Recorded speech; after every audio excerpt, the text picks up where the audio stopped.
નમસ્કાર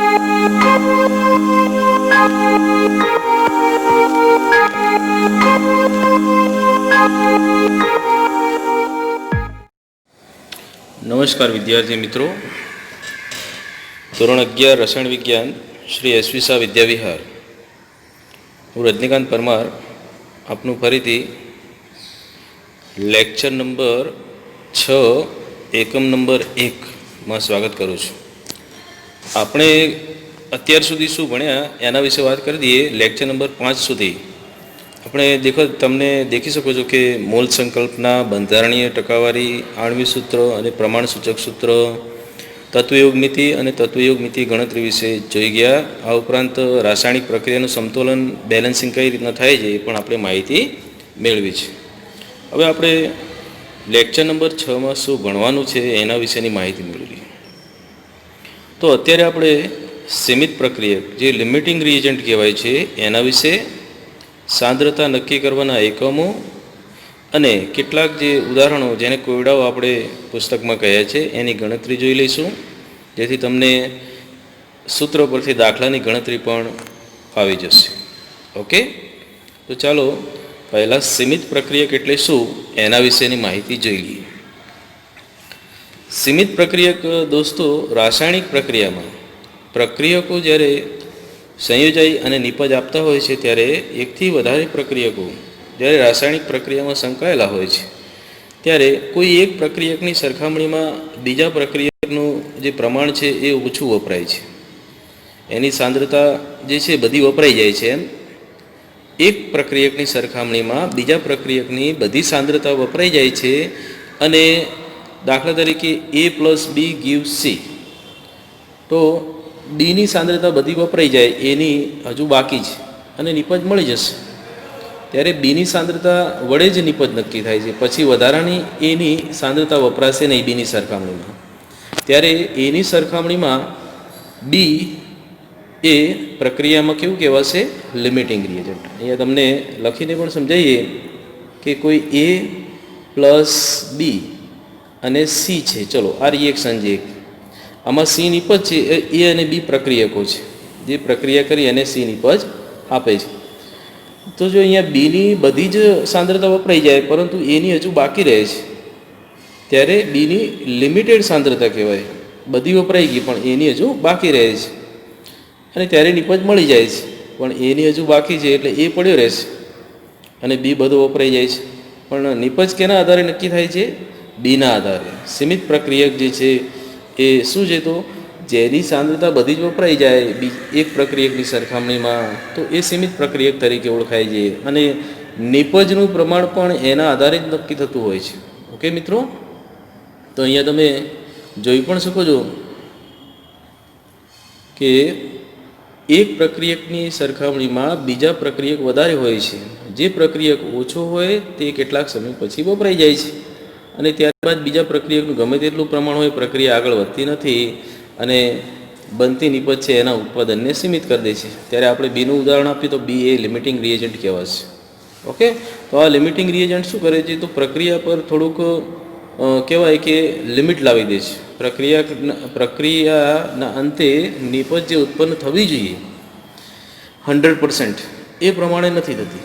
ક્યારેક ક્યારેક પ્રક્રિયક જે ઓછું હોય છે કોઈ બીજાની સરખામણીમાં, ત્યારે તેના આધારે નિપજનું પ્રમાણ નક્કી થઈ જતું હોય છે. ઓકે, હવે એક ઉદાહરણ સમજીએ કે લિમિટિંગ રિએજન્ટ કઈ રીતના ગણતરી કરાય છે એની. તો અહીંયા એક ઉદાહરણ આપેલું છે કે 50 kg N2 અને 10 kg H2 આપેલા છે અને NH3 મળે છે. આપણને ખબર છે N2 + 3H2 gives NH3.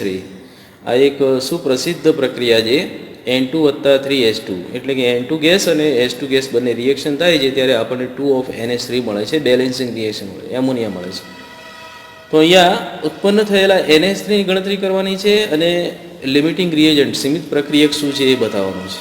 તો અહીંયા એક્ઝામ્પલ્સ તમે આની રકમ લખી દેજો કે લિમિટિંગ રિએજન્ટ કઈ રીતના નક્કી થાય છે. આપણી પુસ્તકમાં કોયડો નંબર 1.5 આ આપેલો છે, તમે એમાં જોઈને પણ અભ્યાસ કરી શકો છો. તો સૌપ્રથમ આપણે લિમિટિંગ રિએજન્ટ નક્કી કરી દઈએ કે N2 અને H2. અહીંયા રિએક્શન જે આપેલી છે, આ રિએક્શન જુઓ, N2 + 3H2 gives 2 of NH3. હવે N2 અને H2માંથી લિમિટિંગ રિએજન્ટ કયું છે? તો બંનેના આપણે મોલની ગણતરી કરી દઈએ કે N2ના મોલ જે છે 50 kg આપેલા છે, તો 50 kg માટે આપણે એના મોલ કેટલા થશે? તો N2ના મોલ કેટલા થશે? ગણતરી મુજબ દેખો 50 kg ગુણ્યા 1000 ગ્રામ N2 ભાગ્યા 1 kg N2.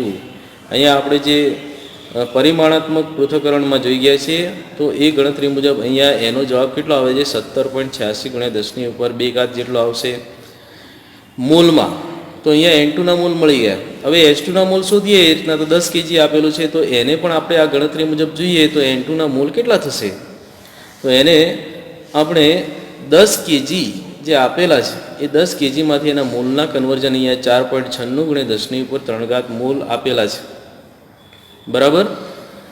તો અહીંયા 1 મોલ N2 બરાબર 3 મોલ H2 હોવા જોઈએ.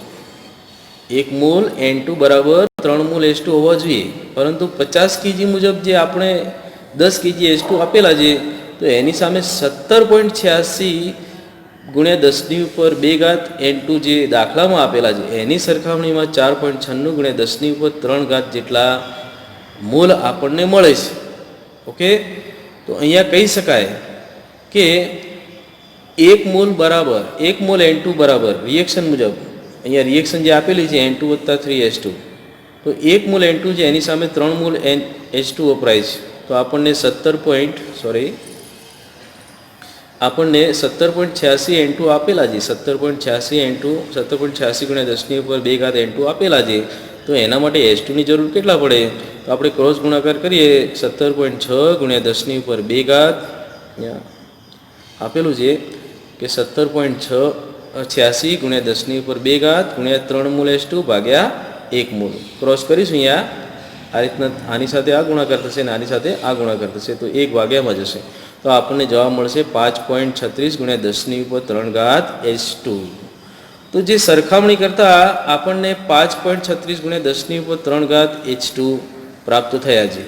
હવે એકચ્યુઅલી આપણી પાસે H2ના મોલ જે 50 kg N2ની સરખામણીમાં 10 kg H2 હતા, તો એને કમ્પેરિઝન કરતાં રિએક્શન સાથે કમ્પેરિઝન કરતાં આપણને લિમિટિંગ રિએજન્ટ તરીકે H2 મળશે. શા માટે? તો કે આપણને જવાબમાં અહીંયા 5.36 ગુણ્યા 10⁻³ મળે છે, બરાબર, પરંતુ અહીંયા છે આપણી પાસે કેટલા? અહીંયા આટલા હોવા જોઈએ, 5.36 ગુણ્યા 10⁻³ મોલ જેટલા H2 હોવા જોઈએ, પરંતુ આપણી પાસે કેટલા છે? તો આપણી પાસે 4.96 ગુણ્યા 10⁻³ મોલ જ H2 છે. તેથી H2 અહીંયા શું છે? ઓછું છે એમ, બરાબર. જે સાંદ્રતા વપરાય છે એના કરતાં ઓછી છે એમ એવું કહેવા માગે છે. એટલે અહીંયા H2 જે છે એ સીમિત પ્રક્રિયક તરીકે લઈશું. હવે બીજો પ્રશ્ન જે છે કે આ મુજબ આપણે NH3 કેટલા ઉત્પન્ન થાય એની ગણતરી જોઈ લઈએ. કે અહીંયા એક જવાબ મળી ગયો આપણને, બીજો જે NH3ની જે ઉત્પન્ન થવાની ગણતરી કેટલી છે? તો ઉત્પન્ન થયેલા NH3ની ગણતરી અહીંયા આપેલી છે. તો રિએક્શન અહીંયા પાછી દર્શાવી દઈએ. N2 + 3H2 gives to NH3 મુજબ 3 મોલ H2 જે છે એ 2 મોલ NH3 આપશે. આપણે H2ની જ વાત કરીએ કારણ કે લિમિટિંગ રિએજન્ટ છે એના વિશે જ વાત કરીશું. ઓકે, તો આપણને આપેલા કેટલા છે? 4.96 ગુણ્યા 10⁻³ મોલ જે લિમિટિંગ રિએજન્ટ તરીકે આપેલા છે H2, એના મોલ કેટલા છે? 4.96 ગુણ્યા 10⁻³ જે આપેલા છે. તો એનામાં NH3 કેટલો ઉત્પન્ન થાય છે? તો 4.96 ગુણ્યા 10⁻³ ગુણ્યા 2/3, એટલે આપણને જવાબ મળશે 3.30 ગુણ્યા 10⁻³ NH3 મળશે. આટલા મોલ NH3 મળે છે, એને ગ્રામમાં ફેરવીએ તો ગ્રામમાં ફેરવતા આપણને આવડી જાય કે મોલને ગ્રામમાં ફેરવવા હોય તો આપણને 1 મોલ NH3 બરાબર 17 ગ્રામ થાય. 1 મોલ NH3 બરાબર 17 ગ્રામ થાય. એથી 3.30 ગુણ્યા 10⁻³ બરાબર કેટલા NH3 થાય? તો એની ગણતરી આપણે અહીંયા આપેલી છે. તો તમે ગણતરી કરશો એટલે તમને જવાબ 5.61 ગુણ્યા 10⁻³ ગ્રામ થશે. ગ્રામ જે નાનો એકમ છે એમાં કેજીમાં ફેરવી દઈએ. આપણે કેજીમાં દાખલો આપેલો છે એટલે કેજીમાં NH3ને ફેરવી દઈએ તો આપણને 5.61 kg NH3 મળશે. તો મિત્રો અહીંયા બે પ્રક્રિયકો N2 અને H2 હતા, એમાંથી લિમિટિંગ રિએજન્ટ પહેલાં નક્કી કરવો પડે. જે આપેલી શરતો આપેલા જે દળ છે N2 અને H2 માટે એના દ્વારા આપણે H2 લિમિટ છે કે પછી N2માં લિમિટ પ્રક્રિયક છે તો એ નક્કી કરી અને પછી આપણે નિપજ જે છે એ નિપજના મૂલ ગ્રામ અને કેજીમાં એનું રૂપાંતર કરી શકીએ છીએ. ઓકે, તો આ એક્ઝામ્પલ્સ તમે કોયડો નંબર 1.5 તરીકે ફરીથી અહીંયા સ્ક્રીનશોટ લેજો, પીપીટી પણ મોકલીશ, એનામાં પણ અભ્યાસ કરજો અને પુસ્તકમાં પણ તમે અભ્યાસ કરજો એટલે વધારે ખબર પડી જશે. હવે જે દ્રાવણની સાંદ્રતા, અહીંયા દ્રાવણની જે તત્વયોગ મિતિ જે મુદ્દો આપેલો છે તમને, લાસ્ટ મુદ્દો જે આ પુસ્તકનો, અને એમાં દ્રાવણની સાંદ્રતા કઈ રીતના નક્કી થાય છે. મિત્રો, દ્રાવ્ય અને દ્રાવક જ્યારે મિશ્ર કરીએ છીએ ત્યારે દ્રાવણ બને છે, પરંતુ એ દ્રાવકમાં જ્યારે દ્રાવ્ય મિશ્ર થાય છે ત્યારે કેટલો મિશ્ર થાય છે, એમ કે ઓગળે છે કેટલો, એ મુજબ એની સાંદ્રતા નક્કી થાય છે. એટલે કે દ્રાવ્યનું કેટલું દળ અંદર દ્રાવકમાં ઓગળે છે એની સ્ટ્રેન્થ નક્કી કરવામાં આવે છે, ત્યારે એને દ્રાવણની સાંદ્રતા તરીકે ઓળખવામાં આવે છે. અહીંયા એક ઉદાહરણ મૂકેલું છે કે દ્રાવણ એટલે શું, તો દ્રાવ્ય અને દ્રાવક જે છે, એટલે દ્રાવ્ય ઓછું હોય અને દ્રાવક વધુ હોય ત્યારે આપણે એને મિશ્ર કરતા ખાંડનું દ્રાવણ મળે. દાખલા તરીકે તો ખાંડના દ્રાવણમાં ખાંડ અને પાણી દ્રાવ્ય અને દ્રાવક તરીકે હોય તો અહીંયા એ દ્રાવણ બને છે. અને દ્રાવણમાં સાંદ્રતા કોને કહેવાય, તો દ્રાવણમાં રહેલા દ્રાવ્ય પદાર્થનો જથ્થો, દ્રાવણમાં દ્રાવ્ય પદાર્થનો રહેલો જથ્થો અથવા આપેલ કદના દ્રાવણમાં દ્રાવ્ય પદાર્થનો જથ્થો કેટલો છે, એમ દ્રાવ્ય થયેલો, બધો નહીં. ખાંડ અમુક કેપેસિટીમાં જે પાણી લીધું હોય દ્રાવક તરીકે, 1 લીટર પાણી લીધું હોય, પરંતુ ખાંડ આપણે ઓગળવાનો પ્રયત્ન કરીશું તો અમુક સમય પછી ખાંડ ઓગળશે નહીં, એ પડી રહેશે. તો પડી રહેલી ખાંડ જે છે એ એની સાંદ્રતામાં ગણાતી નથી, પણ કેટલી ઓગળી છે ખાંડ એની સાંદ્રતા આપણે નક્કી કરીએ છીએ. ઓગળેલા દ્રાવ્યની આપણે સાંદ્રતા નક્કી કરીએ છીએ. ઓકે, તો સાંદ્રતા શું છે, તો દ્રાવકમાં ઓગળેલા દ્રાવ્યની એક પ્રમાણ નક્કી થાય છે, એક સ્ટ્રેન્થ નક્કી થાય છે. એટલે કદ નક્કી હોય છે દ્રાવકનું, કદ વધારીએ તો પણ સાંદ્રતા ઘટી જાય. બરાબર, તાપમાન જે છે એ પણ ક્યારેક ક્યારેક સાંદ્રતાના એકમ પર અસર કરતું હોય. જે આગળ કદ લેવામાં આવે છે સાંદ્રતાના એકમમાં, એ તમને આગળ ખબર પડશે કે કયા કયા એકમમાં કદ લેવામાં આવે છે. તો કદ જ્યારે નોટેશન કરવામાં આવે છે ત્યારે સાંદ્રતા વધઘટ થતી હોય છે.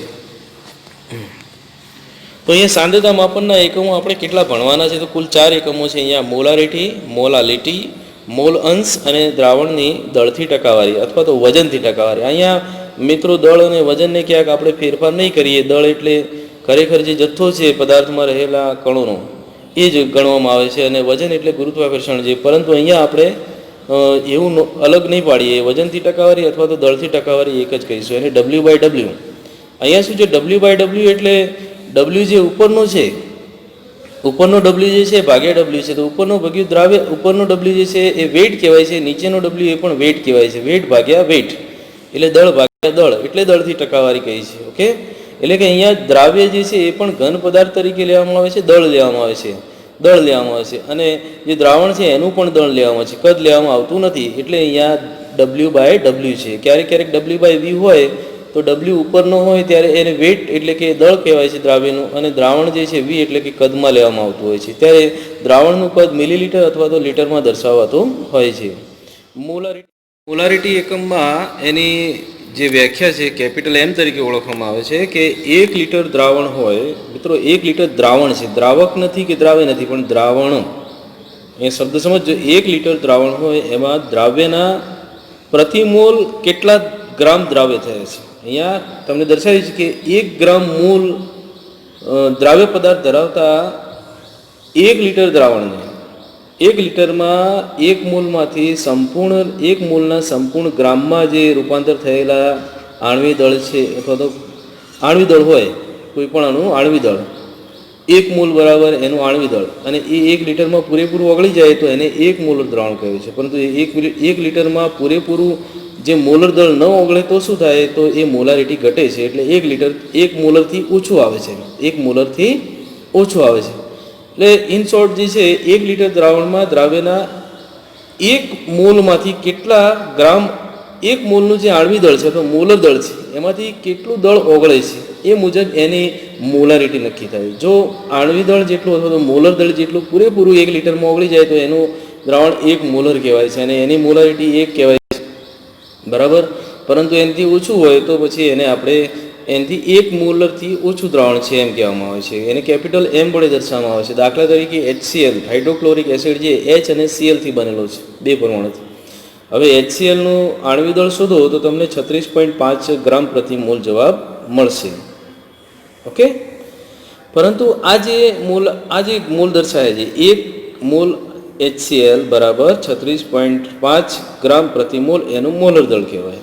જો 1 લીટરમાં આટલું દળ ઓગળી જાય તો એને એના પૂરેપૂરા ગ્રામ પર મોલ કહેવાય. ઓગળેલા 36.5 ગ્રામ પ્રતિ મોલ જેટલું ઓગળી જાય તો પછી એને 1 લીટર દ્રાવણમાં એની મોલારિટી 1 મોલર થઈ જાય. પરંતુ 36.5 કરતાં ઓછું ઓગળે તો એ 1 મોલર કરતાં ઓછું થાય છે. H2SO4 સાંદ્ર સલ્ફ્યુરિક એસિડ જે છે એને 98 ગ્રામ જેટલું લઈએ તો એ 98 ગ્રામ પ્રતિ મોલ 1 મોલ જેટલું થાય. હવે 1 મોલ એટલે એનું મોલર દળ કહેવાય 98 ગ્રામ. 1 લીટરમાં જો 98 ગ્રામ જેટલો H2SO4 ઓગળી જાય તો એ એનું શું કહેવાય છે? 1 મોલર દ્રાવણ કહેવાય છે. પણ 98 ગ્રામથી ઓછું હોય તો પછી 1 મોલર કરતાં ઘટી જાય છે. ઓકે, તો ઇન શોર્ટ અહીંયા મોલ પર લીટર કહી શકાય. મોલ પર લીટર એકમમાં દર્શાવી શકાય. અને મોલને આપણે કઈ રીતના કન્વર્ટ કરીએ છીએ? તો મોલને આપણે કન્વર્ટ કરીએ છીએ દળ ભાગ્યા અણુભાર. યાદ રાખજો મિત્રો, W/M કહેવાય છે.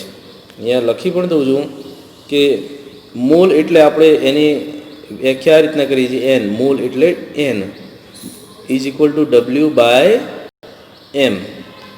આ સૂત્ર લખી રાખજો. સ્મોલ n એટલે મોલ કહેવાય, W એટલે દ્રાવ્યનું આણ્વિક દળ કહેવાય, અને M એટલે અહીં કેપિટલ M એટલે શું લખીશું? અહીંયા મોલારિટી માટેનો M અને આ M અલગ છે. મોલના સૂત્રમાં M આપેલો છે એ દ્રાવ્યનો આણ્વિક દળ કહેવાય છે. આ શું કહેવાશે? દ્રાવ્યનો આણ્વિક દળ. અને આ મોલારિટી માટેનો છે. એ જરા ડિફરન્સ આપણે સમજી લઈશું કે મોલનું સૂત્ર જે છે એમાં જે આવતો M છે એ આણ્વિક દળ કહેવાય છે. એ આપણે ધ્યાનમાં રાખીશું. તો મોલનું આ સૂત્ર તમે યાદ રાખજો. કોઈ પણ દ્રાવ્ય પદાર્થના મોલ જે છે એ એના દળ ભાગ્યા અણુભાર કહેવાય છે. તો આ સૂત્ર મુજબ આપણે અહીંયા જોઈએ તો મોલારિટીનું અહીંયા બે રીતે દર્શાવી છે. મેં એક અહીંયા ખાનામાં દર્શાવી છે કે મોલારિટી બરાબર દ્રાવ્યના મોલ ભાગ્યા દ્રાવ્યનું કદ. આપણે અહીંયા લીધું કે W/M એ રીતના જ ગણતરી થાય છે કે મોલ ભાગ્યા કદ. હવે મોલ એટલે ઉપરનો ભાગ જે છે એ દ્રાવ્યના મોલ તરીકે ઓળખાશે.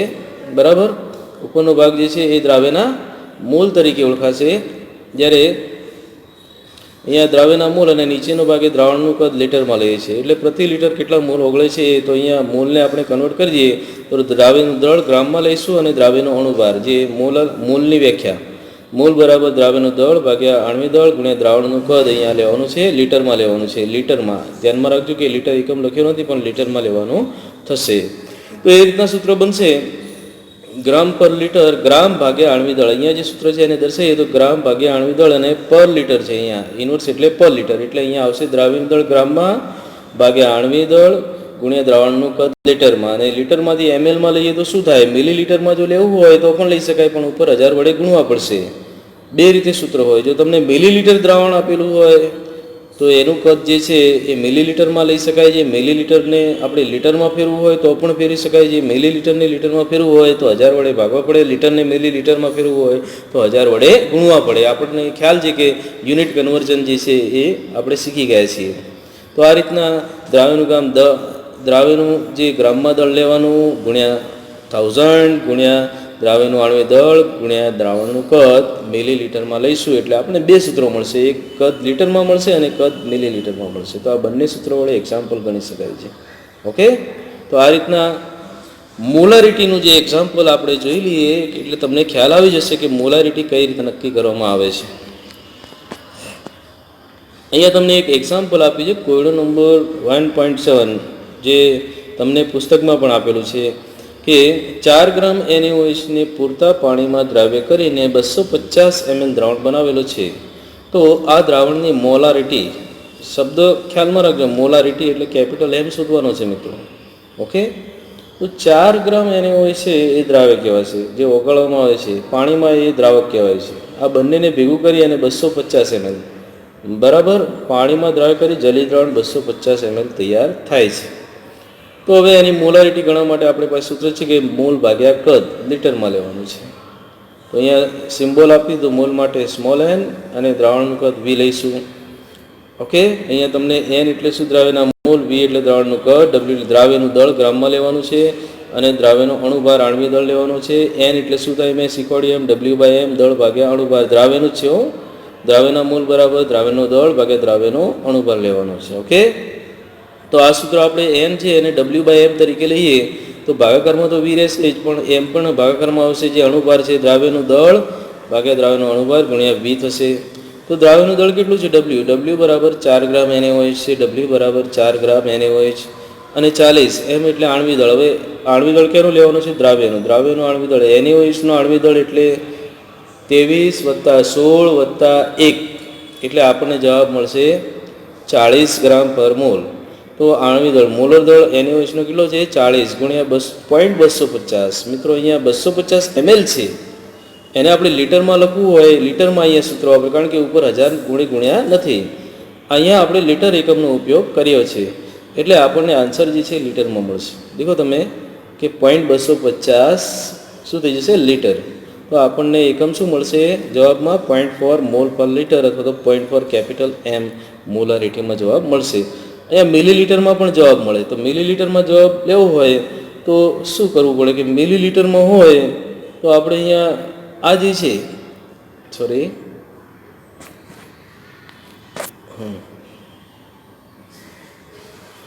આ વસ્તુ છે એને થોડીક અહીંયા લખવી પડે કે 4 ગુણ્યા 1000 કરી દેવા પડે, ગુણ્યા 1000 ભાગ્યા 40 ગુણ્યા 250. ઓકે, તો અહીંયા આવડી જશે અને પછી જે પણ જવાબ આવે એ તમારો મિલીલીટરમાં આવશે. મોલ પર મિલીલીટરમાં આન્સર તમને પ્રાપ્ત થાય છે અને પછી એનું લીટરમાં કન્વર્ઝન કરી શકાય છે. ઓકે, તો આ રીતના તમને મિલીલીટર એકમનો ઉપયોગ કરી અને લીટરનો ઉપયોગ કરી પણ મોલારિટીની ગણતરી કરી શકાય છે એક જ એક્ઝામ્પલમાં. હવે મોલાલિટી એટલે શું છે? મોલારિટી તો દેખી ગયા. અહીંયા ફરક થોડોક છે. જે મોલ છે અને દ્રાવણ છે એની જગ્યાએ દ્રાવક લેવાનું છે.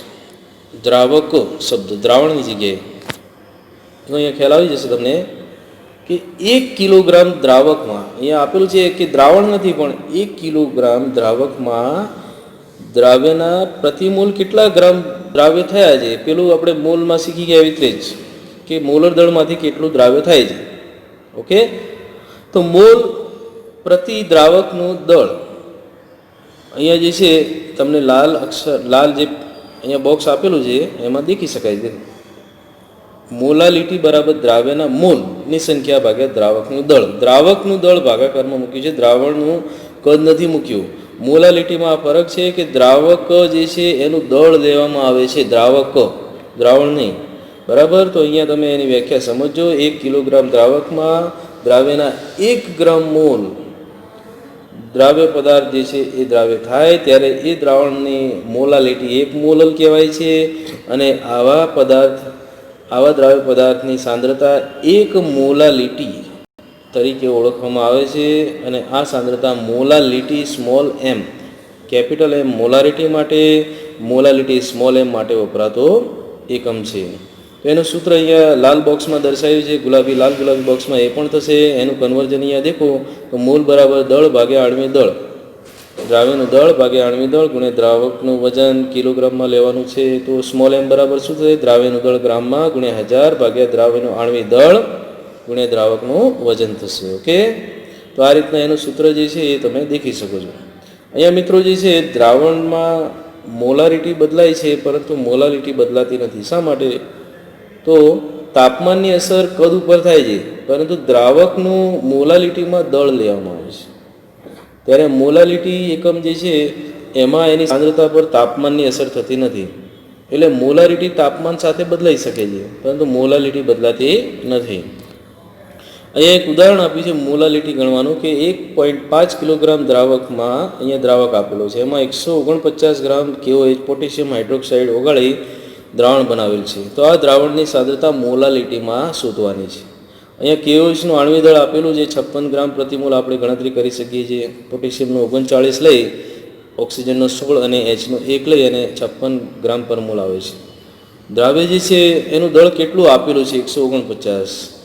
તો અહીંયા દ્રાવકનું દળ 1.5. ઓકે, તો અહીંયા દ્રાવ્યનું દળ જે છે 149. અહીંયા સૂત્રમાં મોલાલિટીના સૂત્રમાં કેજીમાં લઈએ ત્યારે ઉપર 1000 નથી મૂકતા, અહીંયા કેજીમાં ગ્રામમાં લઈએ તો ઉપર 1000 મૂકીએ છીએ, પણ આપણે કેજી જે છે દ્રાવકનું દળ કેજીમાં લઈએ છીએ એટલે ઉપર 1000 મૂકતા નથી. તો 149 ભાગ્યા 56 ગુણ્યા 1.5 એટલે એનો જવાબ કેટલો આવશે? 1.77. તો આ રીતના અહીંયા દ્રાવકનું દળ આપેલું છે એ ધ્યાનમાં રાખવાનું છે.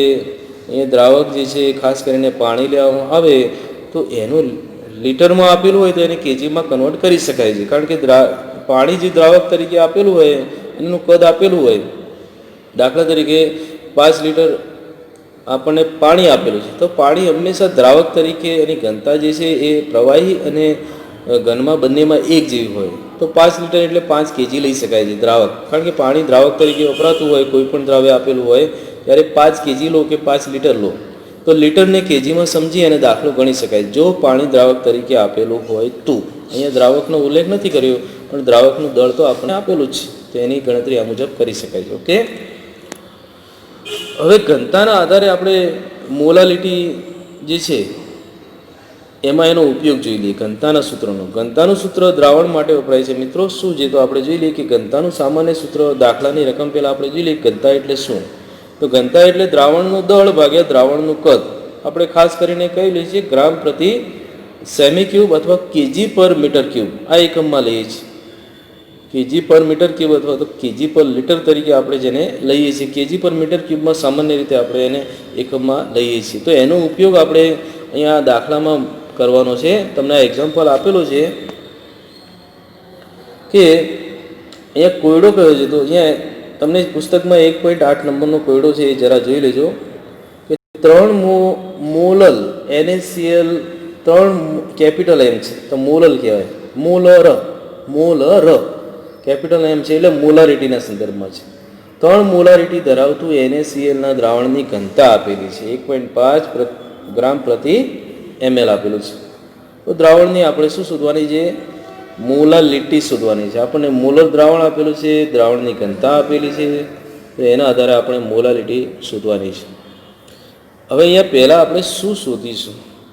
તો અહીંયા આપણે આ સૂત્ર જે છે એમાં મોલાલિટીનું સૂત્ર દ્રાવ્યના મોલ ભાગ્યા દ્રાવકનું દળ થશે કેજીમાં. તો આપણને દ્રાવ્યના મોલ તો આપેલા જ છે, પરંતુ આપણે જે દ્રાવક છે એ દ્રાવકનું દળ અહીંયા શોધવાનું થશે. હવે દ્રાવ્યના મોલ કેટલા આપેલા છે? દ્રાવ્યના મોલ તો આપેલા છે આપણને કે 3 મોલલ હોય એટલે 3 મોલ થાય. 3 મોલ થાય, મોલ પર લીટર એટલે 3 મોલ થાય. હવે એનું ટોટલ દળ કેટલું થાય? ટોટલ દળ, કારણ કે આપણે દ્રાવ્યના મોલની વાત કરીએ છીએ તો આપણે દળ શોધવાની જરૂર નથી, પણ દળ શોધીશું કેટલું? તો અહીંયા 1 લીટર બરાબર 3 મોલ NaCl થાય. 1 લીટર બરાબર 3 મોલ NaCl જેટલું 3 મોલલ એટલે શું થાય? 3 મોલલ NaCl એટલે 1 લીટર બરાબર 3 મોલલ થાય એટલે 3 ગુણ્યા 58.5 એટલે 175.5 ગ્રામ NaCl થાય. હવે આપણે જે ઘનતા છે, ઘનતામાં 1.25 ગ્રામ પર ml આપેલું છે દ્રાવણ. તો અહીંયા પાણી જે છે એ દ્રાવક તરીકે લઈશું અને 1.25 ગ્રામ જે છે એ NaCl માટે લઈશું, તો એની ઘનતા આટલી થશે. તો 1 લીટર દ્રાવણ માટે ઘનતા બરાબર દળ ભાગ્યા કદ થાય. તો દ્રાવણનું કદ અહીંયા ઘનતાનું સૂત્ર છે એમાં દળને કરતાં બનાવી દઈએ. તો દળને કરતાં બનાવો એટલે આપણને શું મળશે? દળ બરાબર ઘનતા ગુણ્યા કદ. તો આપણને દ્રાવણનું દળ મળી જશે. ટોટલ દ્રાવણનું દળ કેટલું થશે? 1.25 ઘનતા તો આપેલી જ છે, કદ કેટલું થશે? 1000, કારણ કે આપણને 1 લીટર દ્રાવણ આપેલું છે. દ્રાવણનું કદ કેટલું છે? 1 લીટર એટલે કે 1000 ml, કારણ કે ઘનતા આપણને mlમાં આપેલી હોય તો એને mlમાં કન્વર્ટ કરતા 1 લીટર બરાબર 1000 ml થાય. અહીંયા લખેલું છે કે 1 લીટર બરાબર 1000 ml. તો 1.25 ગુણ્યા 1000 ઇઝ ઇક્વલ ટુ 1250 ગ્રામ દ્રાવણ થાય. જો અહીંયા આપણે NaClના ગ્રામ કેટલા મળે? 3 મોલના 175.5 ગ્રામ, અને ટોટલ દ્રાવણનું જે દળ મળ્યું એ કેટલું મળ્યું? 1250 ગ્રામ ઘનતાના સૂત્ર પરથી. હવે અહીંયા આપણે દ્રાવકનું જો દળ જોતું હોય તો 1250 જે દ્રાવણનું છે દળ એમાંથી દ્રાવ્યનું બાદ કરી દઈએ. અહીંયા આપેલું છે દ્રાવક તરીકે H2O નું દળ બરાબર દ્રાવણનું દળ માઇનસ દ્રાવ્યનું દળ. તો અહીંયા બાદ બાકી કરીએ ત્યારે 1250 દ્રાવણનું દળ માઇનસ દ્રાવ્ય કયું છે? NaCl જે આપેલો છે 175.5, એટલે બાદ બાકી કરીશું એટલે આપણી પાસે કેટલું રહેશે? 1074 ગ્રામ એટલે 1.0745 કેજી જેટલું આપણને પાણી મળે છે. અહીંયા દ્રાવકનું દળ શા માટે શોધવું પડ્યું? તો આપણને મોલ ભાગ્યા દ્રાવ્યના મોલ ભાગ્યા દ્રાવકનું દળ છે, એટલે અહીંયા દ્રાવકનું દળ શોધ્યું. દ્રાવક તરીકે પાણી છે. ઘનતાના સૂત્રનો ઉપયોગ કરી અને NaClના જે 3 મોલર છે એના ગ્રામનો ઉપયોગ કરી બંનેના દળ શોધી. પાણી અને NaCl અને દ્રાવણનું જે દળ મળે છે એમાંથી આપણે દ્રાવ્યનું દળ બાદ કરી દઈએ છીએ આ સૂત્ર વડે, ત્યારે આપણને 1250 - 175.5 અને એનો જવાબ મળે છે 1.0745 kg પાણી તરીકે મળે છે, દ્રાવકનું દળ મળશે. હવે આ સૂત્રનો જે છે ઉપયોગ કરી આપણે જે મોલારિટી પરથી મોલાલિટી શોધવાની છે. તો કેપિટલ M બરાબર દ્રાવ્યના મોલ ભાગ્યા દ્રાવકનું દળ. અહીંયા દ્રાવ્યના મોલ કેટલા છે? દ્રાવ્યના મોલ 3 મોલ અને દ્રાવકનું દળ કેટલું છે? 1.0745. તો એનો ભાગાકાર કરીશું આપણને તો 2.79 જવાબ મળશે, જે દ્રાવણની મોલાલિટી કહેવાશે.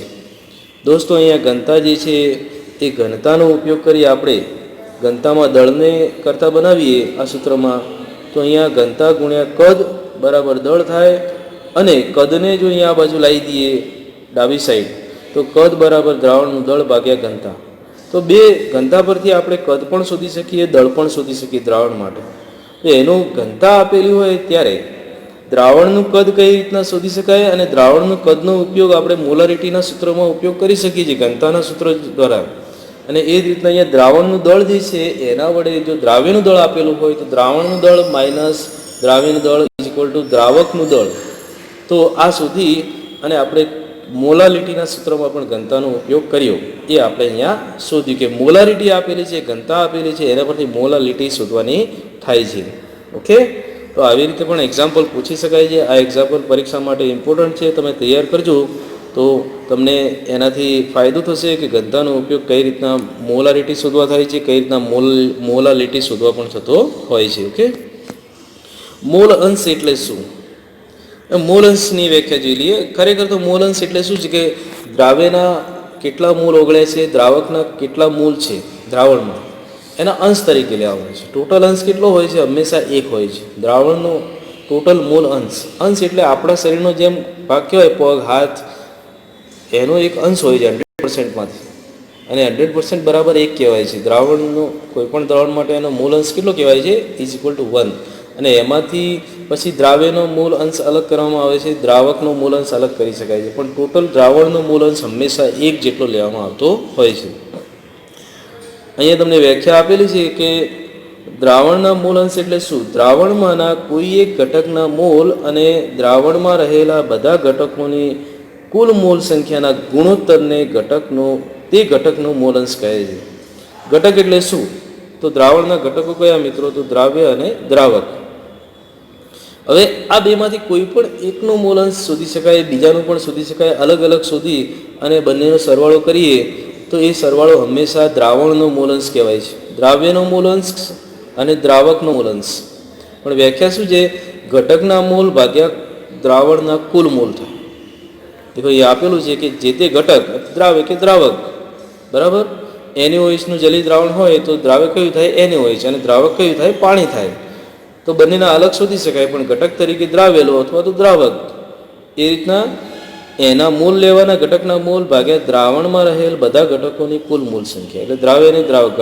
ઘટકોની કુલ મૂલ સંખ્યા એટલે દ્રાવ્ય અને દ્રાવકના બંનેના મૂલની કુલ સંખ્યા લેવાની છે. ઓકે, તો એ રીતના તમે ઘટકના મૂલ ભાગ્યા કુલ મૂલ, દ્રાવણના કુલ મૂલ, તો તમને જે તે ઘટક દ્રાવ્ય હોય કે દ્રાવક એનો મૂલ અંશ મળી જાય છે. અહીંયા તમને કીધું છે કે A અને B બે પદાર્થો અહીંયા દ્રાવણમાં છે. અહીંયા તમને કીધું છે કે દ્રાવણમાં રહેલા ઘટકના કુલ મૂલ અંશ કેટલો થાય છે? 1 થાય. એટલે દ્રાવ્ય ઘટક તરીકે, દ્રાવક ઘટક તરીકે બંનેના મૂલ અંશ ગણો એનો સરવાળો 1 થાય છે. હવે જો બે પદાર્થો દ્રાવણમાં સંકળાયેલા હોય A અને B, તો એના મૂલ અંશ કેવી રીતના શોધી શકાય? તો x કહેવાય છે. મૂળ ફ્રેક્શનને x કહેવાય. એનો મૂલ અંશ બરાબર x કહેવાય છે. તો એના મૂલ એટલે કે ઘટક એના મૂલના માટે શોધીએ તો ઘટક એના મૂલ લેવાના ભાગ્યા દ્રાવણમાં કુલ મૂલની સંખ્યા લેવાના. એ રીતના એને x બરાબર Na એટલે એના મૂલ ભાગ્યા Na વત્તા Nb એટલે એના અને બીના મૂલની સંખ્યાનો સરવાળો છે. એ એ જ રીતના બીના મૂળ લઈએ તો બીના મૂળ અંશ શોધીએ તો બીના મૂળની સંખ્યા ભાગ્યા દ્રાવણના કુલ મૂળ સંખ્યા, તો એ રીતના આપણને એક્સબી મળે છે અહીંયા. તો એક્સબી શું થશે? એનબી ભાગ્યા એને પ્લસ એનબી થશે, એટલે કે એને એટલે એનબી એટલે બીના મૂળ ભાગ્યા એના મૂળ અને બીના મૂળની સંખ્યાનો સરવાળો થશે. આ બંનેનો ગુણોત્તર એક્સબી તરીકે એટલે બીના મૂળ અંશ તરીકે લેવામાં આવતો હોય છે. હવે એક એક્ઝામ્પલ છે એના વડે આપણે શીખી લઈએ. તો અહીંયા દાખલો નંબર 1.8 એને ધ્યાનમાં નથી લેવાનો. આ દાખલો મેં બીજી પુસ્તકમાંથી ઉપાડેલો છે, પરંતુ અહીંયા સમજણ પડે એટલે આપણી પુસ્તકમાં મૂળ અંશનું એક્ઝેક્ટ એક્ઝામ્પલ આપેલું નથી, પરંતુ 180 ગ્રામ પાણીમાં 4 ગ્રામ NaOH ઓગાળી બનતા દ્રાવણમાં દ્રાવ્ય NaOH અને પાણીના મૂળ અંશ શોધો. તો અહીંયા તમને 180 ગ્રામ પાણી આપેલું છે ને એમાં 4 ગ્રામ NaOH છે. તો અહીંયા 180 ગ્રામ પાણી દળ આપેલું છે બંનેનું 4 ગ્રામ NaOH, તો બંનેના મૂળ શોધી દો. પહેલાં વજન ભાગ્યા આણ્વિક દળ મૂળના સૂત્ર, તો અહીંયા NaOHનું 4/40 એટલે 0.1 આવશે, અને પાણી માટે 180/18 એટલે એનું આણ્વિક દળ 18 છે, એટલે 180 આપેલું છે. તો દળ વજન ભાગ્યા અણુભાર 180/18 એટલે 10 મૂળ આવશે. બંનેના મૂળ મળી ગયા. હવે મૂળનો સરવાળો કરી દો એટલે કુલ મૂળ મળી જશે. દ્રાવ્ય છે NaOH અને દ્રાવક છે પાણી, તો કુલ મૂળ કેટલા મળશે? 0.1 ગુણ્યા 10 0.1 પ્લસ 10 એટલે 10.1 મૂળ એ કુલ મૂળ થશે. હવે આપણે NaOHના મૂળ શોધવાના છે, મૂળ અંશ.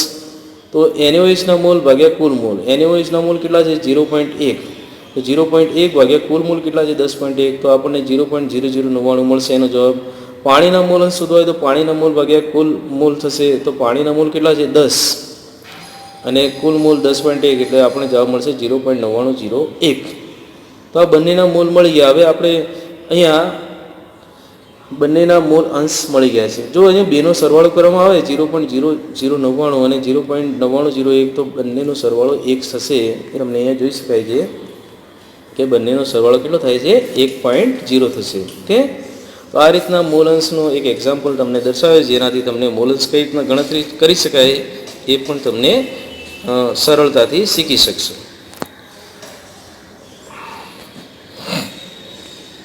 હવે દ્રાવણના દળથી ટકા, દ્રાવણના દળથી ટકા જે છે એ કઈ રીતના ગણી શકાય છે?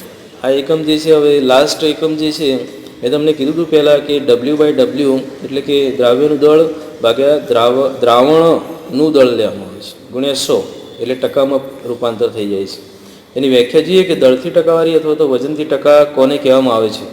તો 100 ગ્રામ દ્રાવણ, અહીંયા ધ્યાનમાં રાખજો કે 100 ગ્રામ દ્રાવણ લીધું છે, બરાબર. 100 ગ્રામ દ્રાવણમાં લીધું છે, એમાં દ્રાવ્ય પદાર્થના ગ્રામમાં વજનને અથવા દળને જેટલું પણ ઓગળ્યું હોય, 100 ગ્રામ દ્રાવણમાં દ્રાવ્ય પદાર્થનું દળ જેટલું પણ ઓગળ્યું હોય તેને વજનથી ટકાવારી, દ્રાવ્યનું દળ 100 ગ્રામ દ્રાવણમાં જેટલું પણ ઓગળ્યું હોય તેને વજન બાય વજન એટલે W/W થી ટકાવારી કહેવામાં આવતી હોય છે. ઓકે, અહીંયા દ્રાવ્યના વજન, દ્રાવ્યના વજનને અનુલક્ષીને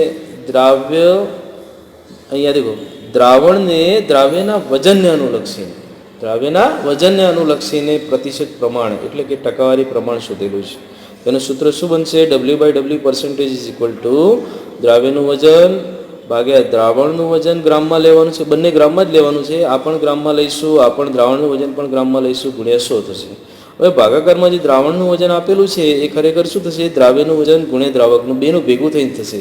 એટલે જ્યારે આપણે એક્ઝામ્પલ્સમાં કોઈ એવી પરિસ્થિતિ આવે કે દ્રાવ્ય અને દ્રાવકના બંનેના અલગ અલગ આપેલા હોય દળ, ત્યારે બેનો સરવાળો કરવાનો છે અને એ પછી દ્રાવણનું દળ બનશે. કારણ કે આપણે અહીંયા ભાગાકારમાં દ્રાવણનું દળ મૂકવાનું છે. 100 ગ્રામે અહીંયા ગણેલું છે આદર્શ રીતે, પણ દ્રાવણનું દળ ગમે તેટલું ન આવે, 100 થી ઉપર આવી શકે, 100 થી ઓછું આવી શકે, પણ એ દ્રાવક અને દ્રાવ્યના દળનો સરવાળો થશે. ઓકે, તો અહીંયા એક્ઝામ્પલ તમને પુસ્તકમાં પણ આપેલું છે કે 1.6 નંબરનો કોયડો પદાર્થ એના 2 ગ્રામ લીધા છે. ઓકે, અને એને 18 ગ્રામ પાણીમાં ઓગાળેલો છે. એનો 2 ગ્રામ એટલે ગમે તે કોઈ એક દ્રાવ્ય પદાર્થ છે, 2 ગ્રામ એને 18 ગ્રામ પાણીમાં ઉમેરી દ્રાવણ બનાવવામાં આવ્યું છે. તો એના દળથી ટકા શોધવાના છે. તો અહીંયા 1.6 જે કોયડો છે એમાં એના દળથી ટકા શોધવા હોય તો એનું દળ ભાગ્યા દ્રાવણનું દળ ગુણ્યા 100 લેવાનું છે. હવે એનું દળ કેટલું છે? તો 2 ગ્રામ. અને દ્રાવણનું દળ કેટલું થશે? તો સીધી રીતે નથી આપ્યું આપણને, 2 ના આપ્યા છે, દ્રાવ્ય અને દ્રાવક. 2 + 18 = 20 થશે.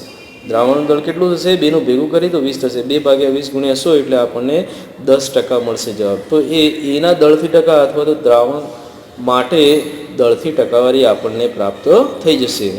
ઓકે, તો અહીંયા શું આપેલું હોવું જોઈએ? દ્રાવ્યનું દળ આપેલું હોવું જોઈએ અને ભાગાકારમાં દ્રાવણનું દળ આપેલું હોય. સીધી રીતે ના આપેલું હોય તો દ્રાવ્ય અને દ્રાવકનું દળ આપેલું હોવું જોઈએ. તો બેનો સરવાળો કરીએ તો દ્રાવણનું દળ મળી જશે અને ગુણાકારમાં 100 મૂકીએ એટલે આપણને ટકાવારીમાં આન્સર મળી જશે. ઓકે, હવે મિત્રો આ જે તમારે કેટલાક એક્ઝામ્પલ્સ છે એ તત્વયોગ મિતિ અનુસાર આપેલા છે. અહીંયા સાંદ્રતાના નથી, પણ અહીંયા પુસ્તકમાં 1.3 નંબરનો કોયડો આપેલો છે. જો 1.3 નંબરનો કોયડો જે છે એટલે ઉદાહરણ આપેલું છે એને ધ્યાનથી જોઈશું. તત્વયોગ મિતિ કઈ રીતના કામ કરે છે? આપણે તત્વયોગ મિતિ અનુસાર ગણતરી શીખી ગયા. તો એમાં મોલની સંખ્યા પ્રક્રિયકો બાજુ નિપજો બાજુ શીખી ગયા. અણુની સંખ્યા પ્રક્રિયકો બાજુ નિપજો બાજુ શીખી ગયા. કદ નિપજ અને પ્રક્રિયક બંને બાજુ શીખી ગયા. તો એનો ઉપયોગ જોઈ લઈએ દાખલામાં. તો 16 ગ્રામ મિથેનના દહનથી ઉત્પન્ન થયેલ પાણીનો જથ્થો ગણવાનો છે. હવે મિત્રો અહીંયા 16 ગ્રામ મિથેન આપેલું છે અને એનું દહન થાય છે. હવે કાર્બનિક પદાર્થ છે મિથેન. હવે કાર્બનિક પદાર્થનું અહીંયા એક નોંધ મૂકી છે. કાર્બનિક સંયોજનનું ઓક્સિજનની હાજરીમાં દહન થાય. દહન કેની હાજરીમાં થાય મિત્રો? ઓક્સિજન લેવો પડે. એટલે અહીંયા બીજો પ્રક્રિયક મિથેન જે છે એમાંથી આપણે પાણી કેટલું મળે છે એટલે પાણી અહીંયા નિપજ થશે. ઓકે, અને 16 ગ્રામ મિથેન એ પ્રક્રિયક છે પણ એનું દહન થાય છે એટલે બીજો પ્રક્રિયક કયો લેવો પડશે? ઓક્સિજન. તો મિથેનનું અહીંયા 16 ગ્રામ મિથેનનું ઓક્સિજનની હાજરીમાં અહીંયા શું કરવું પડશે?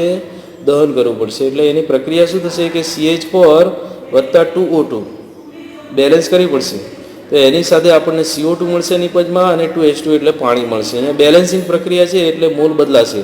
તો CH4ના 1 મોલ બરાબર O2ના 2 મોલ અને CO2ના 1 મોલ થશે અને H2ઓના કેટલા થશે? H2ઓના 2 મોલ થશે. તો એ રીતના કહીએ તો 16 ગ્રામ CH4 છે એના બરાબર આપણને 1 મોલ CH4 ગણાય. 1 મોલ CH4 ગણાશે. તો એના બરાબર આપણને 2 મોલ H2O મળશે. કહો મિત્રો કે અહીંયા 1 મોલ CH4 છે તો એના બરાબર 2 O2 ઉત્પન્ન થાય છે એટલે 2 મોલ. તો CO2નો 1 મોલ ઉત્પન્ન થાય અને H2Oના 2 મોલ થાય. તો સીધી રીતે ગણીએ તો અહીંયા 1 મોલ CH4 બરાબર 1 મોલ CH4 અહીંયા 16 ગ્રામ આપેલું છે. સીધી રીતે આપેલું જ છે 1 મોલ. જો વધુ હોત તો તકલીફ થાય, પરંતુ અહીંયા 1 મોલ બરાબર 16 ગ્રામ મિથેન આપેલું છે. તો 16 ગ્રામ CH4 બરાબર ઓલરેડી 2H2O એટલે કે 2 મોલ ઉત્પન્ન થાય છે. એટલે સીધી રીતે CH4ના 16 ગ્રામ બરાબર 1 મોલ CH4 થાય અને 1 મોલ બરાબર 2 મોલ ઉત્પન્ન થાય છે H2O.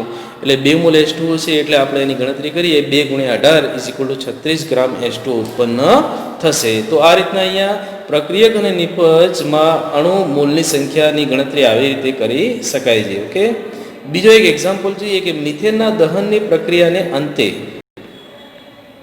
22 ગ્રામ CO2 ઉત્પન્ન કરવા માટે શું કરવું પડે? તો દહનની પ્રક્રિયા આપણે ઓલરેડી જોઈ ચૂક્યા છીએ. CH4 વત્તા 2O2 CO2 વત્તા 2H2. હવે 1 મોલ CH4 છે એમાં 1 મોલ CO2 ઉત્પન્ન થાય છે. 1 મોલ CO2 એટલે એનો અણુદળ કેટલો થાય? આપણે 22 ગ્રામ ઉત્પન્ન કરવાના છે ને એટલે 44 ગ્રામ અહીંયા ઉત્પન્ન થાય. હવે આપણે ઉત્પન્ન કરવાના છે 22 ગ્રામ એટલે 44 કરતાં તો અડધા થઈ ગયા ને. એટલે 44 ગ્રામ બરાબર 1 મોલ થાય. ઓકે, 44 ગ્રામ બરાબર 1 મોલ. તો 22 ગ્રામ બરાબર કેટલા થાય? 22 ગ્રામ ઉત્પન્ન કરવાના છે તો એના બરાબર 0.5 મોલ. હવે અહીંયા 1 મોલ CO2 છે તો એના બરાબર 1 મોલ CH4 છે. હવે 22 ગ્રામ ઉત્પન્ન કરવાના હોય તો 0.5 થઈ ગયા. 1 બરાબર 1 હોય તો 0.5 બરાબર શું થાય? 0.5 જ થાય. 0.5 થાય એટલે મોલ આપેલા છે તો આપણને 0.5 CH4 ની જરૂર પડે. હવે 0.5 CH4 એટલે કેટલા થયા? આમ તો અણુ ગ્રામમાં આપણે દળમાં કન્વર્ટ કરવા હોય તો 8 ગ્રામ જ થાય. 22 ગ્રામ CO2 બરાબર 8 ગ્રામ થાય અને 0.5 મોલ CO2 મળે તો એની જગ્યાએ આપણને આન્સર CH4માં કેટલો મળશે? 0.5 મિથેન મળશે. ઓકે, તો આ રીતના તત્વયોગ મિતિનો ઉપયોગ પણ આપણે ગણતરી વડે શીખી ગયા છીએ. તો આમાં આપણે એક્ઝામ્પલ્સની ગણતરી પર સરસ રીતે સમજી ગયા. તો હવે આ પાર્ટ જે છે એમાં બધી જ થિયરી અને એક્ઝામ્પલ જે ઉદાહરણ આપેલા છે આપણે કમ્પ્લીટ કરીએ છીએ. આશા છે કે તમને આ લેસન ખૂબ જ ગમ્યો હશે. જો ગમ્યો હોય તો તમે આ ચેનલને લાઈક અને સબસ્ક્રાઈબ કરવાનું ભૂલતા નહીં, જેથી આગલા વિડીયો તમને મળતા રહેશે નોટિફિકેશનમાં. ઘરે અભ્યાસ કરતા રહો. આ જે લેક્ચર છે એનું એક્ઝામ્પલ્સ માટે 2 થી 3 વાર રિવિઝન કરશો એટલે તમને સંપૂર્ણ રીતે ફાવી જશે. ઓકે.